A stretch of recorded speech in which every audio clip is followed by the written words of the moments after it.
Shalom, j'espère que tu vas bien. J'espère que tu as passé de joyeuses fêtes. Je te souhaite encore bonne heureuse année 2025 et tous mes vœux d'amour, de bonheur, de santé, de longévité et de réussite. À vrai dire, avant de faire cette vidéo-là, j'avais fait une vidéo que j'ai dans mon brouillon. C'est une vidéo où je voulais vraiment résumer, c'était une partie 1, hein, que je voulais résumer vraiment la traversée 2024-2025 de l'apôtre Mohamed Sanogo des Églises Vases d'honneur dont je fais partie. Mais après, je me suis dit à moi-même que aussi longtemps que le pasteur il va parler, qu'on va dire Amen, aussi tant que vraiment je crois que aussi longtemps qu'on est chrétien pas ou bien pas aussi longtemps pour certains, pas aussi longtemps pour certains, chacun de nous vraiment sait ce que le Seigneur lui demande de faire dans sa marche afin d'obtenir la réponse à laquelle il est en quête.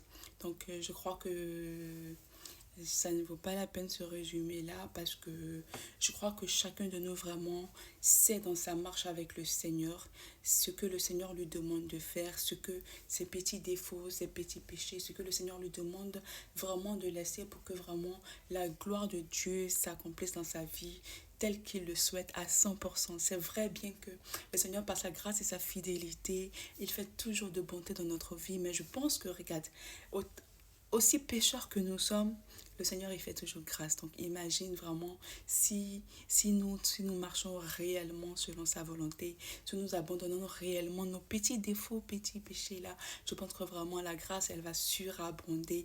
La grâce, elle va surabonder si nous mettons en pratique vraiment. Et ça ne sert à rien vraiment si chaque année, on doit répéter les mêmes bénédictions et dire Amen, et sachant au fond de nous, quand nous dormons la nuit ou quand nous sommes entre nous-mêmes, part dans l'église, on sait vraiment ce que le Seigneur il attend de nous, on sait vraiment ce que le Seigneur attend que nous abandonnons vraiment réellement pour que vraiment il se manifeste comme lui-même il le veut dans notre vie.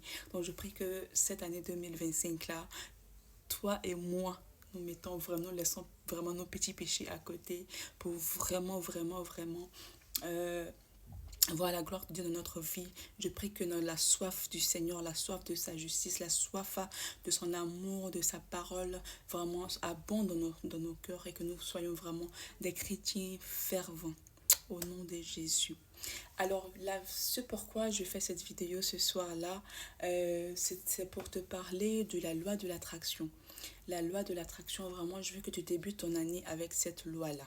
Moi, je l'ai connue au travers d'un pote il y a 10 ans, on va dire 2013-2014, vraiment, je remercie ce pote-là qui m'a fait découvrir cette loi-là. J'étais encore plus jeune, bien sûr, 10 ans moins ou 9 ans moins. Et vraiment, je peux dire que la loi d'attraction, les objectifs que j'ai atteints sur ma grande liste d'objectifs, les objectifs que j'ai atteints aujourd'hui à cette étape de ma vie-là, je les avais aussi écrites grâce à la loi de l'attraction. Donc vraiment, je vais te parler de cette loi de l'attraction-là, que je crois que le monde même est basé sur cette loi-là. Voilà. Donc la loi de l'attraction, elle nous dit quoi? Elle nous dit que on attire ce à quoi nous pensons. Ce que nous ressentons, on l'attire. C'est-à-dire, si je ressens de la peur, c'est que des événements de ce que je crée. Même dans la Bible, il est écrit, il nous arrive ce que nous créons. Donc, je pense que même la loi de l'attraction, l'auteur qui l'a écrit, je crois que ça doit être un chrétien aussi, parce que vraiment, quand il parle, il est basé sur Dieu, Dieu, Dieu. Donc, dans la loi de l'attraction, euh, la première règle, c'est vraiment de penser positif. C'est de penser positif, de ne pas penser dans le manque, de la négativité. Euh, et la Bible nous dit encore, la foi, c'est l'espérance des choses qu'on espère. C'est-à-dire que tu es dans la joie, tu es dans la joie, tu as des rêves à accomplir, des objectifs à accomplir, et tu ressens cette joie-là comme si ces choses-là se sont accomplies. Au fait, en gros, c'est ça la loi de l'attraction. Et vraiment, c'est pas évident, hein. C'est pas évident parce que c'est un travail vraiment, la loi de l'attraction, c'est vraiment un travail parce que avec les circonstances de la vie, avec, on va dire, les réseaux sociaux, on entend des mauvaises nouvelles par-ci, par-là, avec les circonstances de la vie, dans nos foyers, les relations, dans le travail. C'est pas évident de toujours avoir les pensées positives. C'est pas évident de toujours vraiment rester focalisé sur ses objectifs. C'est pas évident. Et c'est vraiment un travail quotidien, un travail vraiment qu'il faut lutter, comme on dit, ou bien il faut vraiment de la grosse discipline. De la grosse discipline. Et je vous assure que c'est vrai que je peux dire que oui, j'ai accompli certains de mes objectifs que j'ai sur ma liste là, mais au même moment que je les ai accomplis, au même moment que avec les circonstances, je pouvais tomber. Et puis, mais l'essentiel, c'est de se relever. C'est de se relever. Donc, je te conseille ce soir-là vraiment. Tu peux lire l'audio, il se trouve sur YouTube. Tu tapes la loi de l'attraction. Et ce qui va sortir, il y a une vidéo qui va sortir là. C'est parce que je n'ai pas ça en tête. Il y a une vidéo qui va sortir. C'est un livre audio, en fait. C'est un livre audio. Donc, la vidéo que je te conseille d'écouter, qui est la bonne, en tout cas, que moi, j'écoute depuis 10 ans maintenant. Euh, Elle a une page comme ça, jaune, et c'est écrit Le Secret. Voilà. Et ça fait 1h49. Ça fait 1h49, 49 minutes. Voilà. Donc, la loi de l'attraction, c'est ça. C'est de se focaliser vraiment sur les pensées positives, sur ses objectifs. Et il faut faire une liste.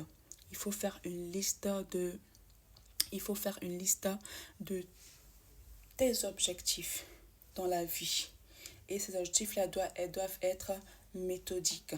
Et ces objectifs-là, je vais parler comme ça en gros.